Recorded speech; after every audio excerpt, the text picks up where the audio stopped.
Hey folks, it's Eric from Eric's DJ Service with another video. And before I get into this topic of this video, I just want to say I want to thank all my clients that we've provided service for this summer.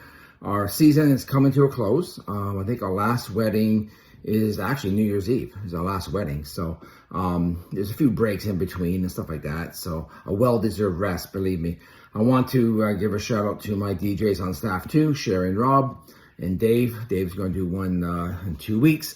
I want to thank you guys for being such great DJs and providing, great service to our clients and upholding Eric's DJ Services principles and policies and everything and making the company look good. I want to thank you guys for that.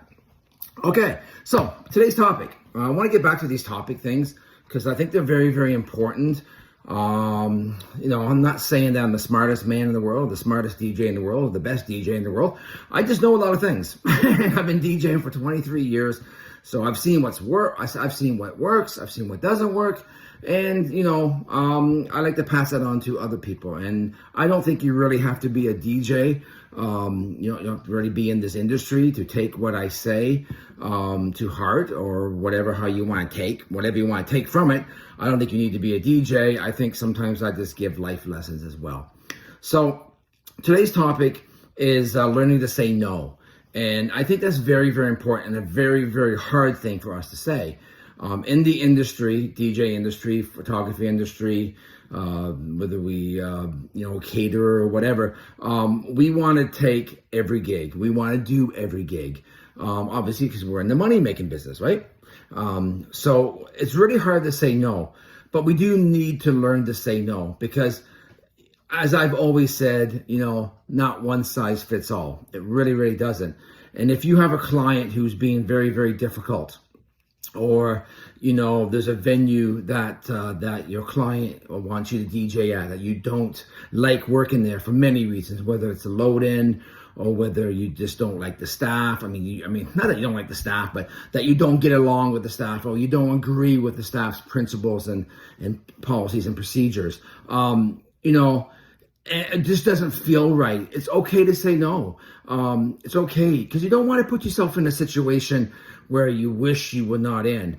And another thing is that, if you say no, or if you say yes, sorry, you might miss out on an opportunity of doing, DJing a show or providing service for a couple that will work out. And you're going to regret it, The reason I'm kind of bringing this subject up is I'm sure some of you have seen on Facebook, I made a comment the other day that I'm going to start doing I'm going to try to get away from doing non-weddings. I'm going to start doing more just exclusively weddings and corporate events. So I'm kind of saying no. I have nothing against stag and does, anniversaries, birthday parties, whatnot. I just personally myself, I got into this business to be a wedding DJ, and that's what I want to do. Well, that's what I want to finish my career on. I've got probably another 15, 16, 17 years left of this DJing stuff, and I want to continue doing it what I got into it to begin with. And that was weddings. And I love weddings. I love doing weddings. People are like, how do you do weddings, Eric? Oh my God, it must be boring. They're not. I have a very short attention span. I haven't been diagnosed with ADHD, but I'm sure I do have it. So basically, weddings keep me busy. I just find non-wedding gigs are boring. They bore me. They do. And as much as I love seeing the faces, of the birthday party people and the anniversaries and stuff, it still warms my heart. And I'm so glad that, we can provide service for them. I just don't feel it's my place right now or going forward to do them. And I have to admit, I am in the money-making business. This is a business. I got to treat it like a business. And unfortunately, nobody is going to pay me $1,000 to do a Sweet 16. And I don't think they should, because a Sweet 16 is not as important. Well, not to say not important. It's hard that's not a really fair thing to say. It's just not as big as a wedding. There's not a lot of stuff you have to do at a Sweet 16 as versus a wedding.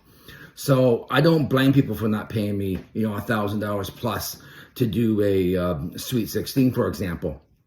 And, I'm finding that I'm spending a lot of, spending more money doing the weddings or spend just as much. So I'm not really making any money for the business. And, you know, as much as I love DJing, it's a passion of mine. I've been doing it for 23 years. Obviously, I love it.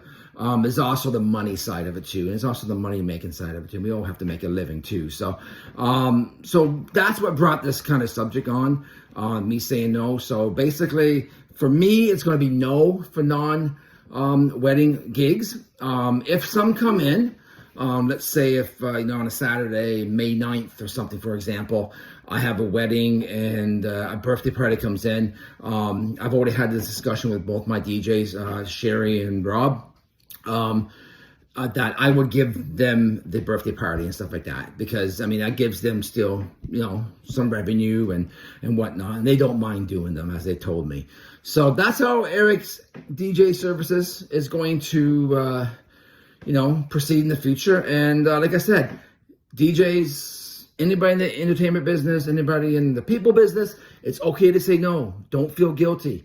You're doing yourself very much yourself a favor, and you're doing your clients a favor. All right, folks? Anyway, as I always say, till next time, keep that music spinning. Peace.